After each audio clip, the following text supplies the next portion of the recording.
wired up for the mill.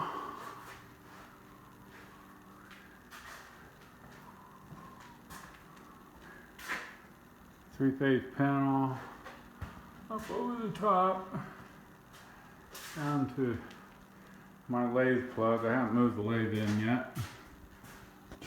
Got my H-beam for a trolley to pull stuff from the door to the lathe.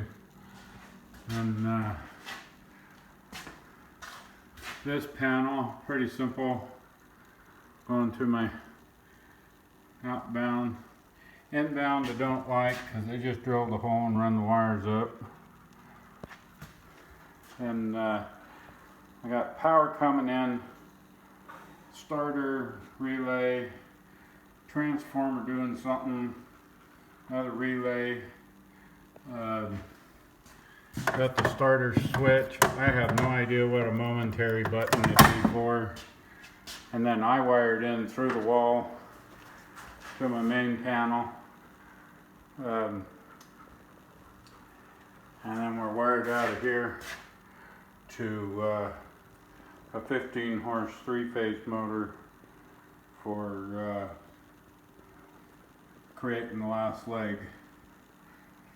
I think these are in 3 banks, so one to start the motor and a pair to equalize the legs. And beyond that, I have 2 wires coming off that I have no idea what they plug into. The only thing I can think of would be the capacitor bank up top for the starter. And then I have a couple of wires that aren't plugged into anything to do with the start circuit. So I need to kind of check things out and figure this out. I do have a minimal amount of help from the guy who built it, but the pictures he sent me are before he added the start circuits.